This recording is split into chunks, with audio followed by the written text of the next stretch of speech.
Say to our auto workers, we'll have your backs. We will find other markets. We will create other products. If we have to go in and tell Honda, General Motors, whoever, your assembly lines aren't going to shut, we're going to start to retool, and we're going to do it for Canada. That's the message we need to send, because we are in a wartime economy, and we need to start acting like it's a wartime economy. Good to see you. Thank you. Charlie, Yeah. do you feel the Canadian boycott of the States is actually working? The boycott of the United States has had a devastating impact on key American sectors. Kentucky, for example, suddenly realized that their number one export of Kentucky bourbons was Canada, and they lost that. So then you start to see Kentucky governors calling Donald Trump and saying, hey, back off. When you see Alaska, total MAGA realizing, wow, BC's going to put the squeeze on us. They start putting pressure on.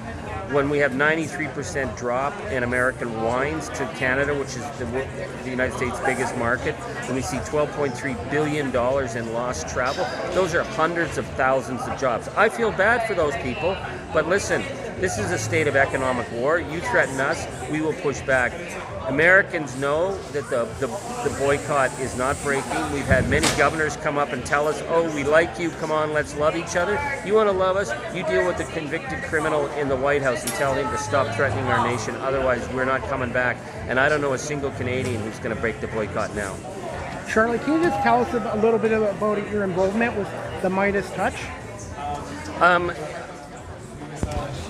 What happened with me was I was speaking in Parliament about the rise of authoritarianism, the rise of fascism. Ben Messilah saw it. They had my entire speech in the House of Commons, and suddenly people from around the world started calling me, sending me messages.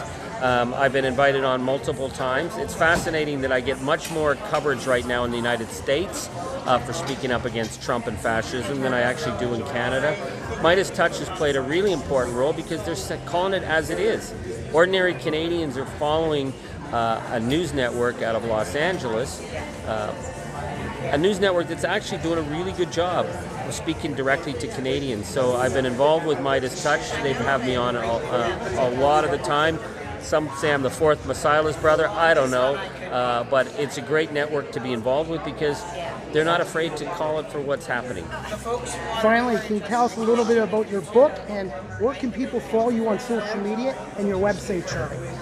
My latest book is Dangerous Memory, Coming of Age in the Decade of Greed. It really tells us how we ended up at this moment from the 1980s on, the decisions that put us into this dystopian time.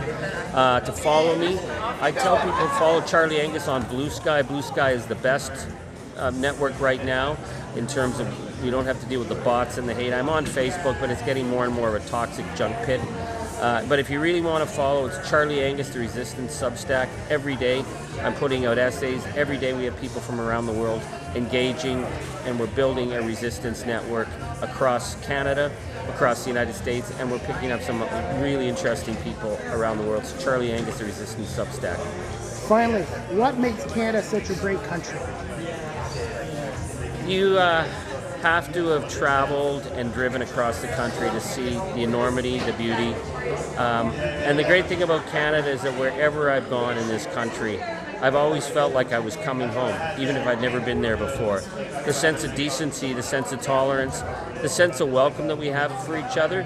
What's really important about Canadian patriotism that we've discovered is that we don't need to wave the flag, we don't need to be jingoistic, we don't need to beat our chest, we just have to be decent neighbors. And that makes us special in the world, and the world is watching Canada. And I can tell you, I hear it again and again from people around the world, they want to be like Canada right now. Charlie, I want to say thank you so much for coming to the Royal City Mission Church tonight, and it was a pleasure to meet you. Thank you so much. It's an honor to be here. Guelph is the heart of the resistance. Thank you so much. Thank you.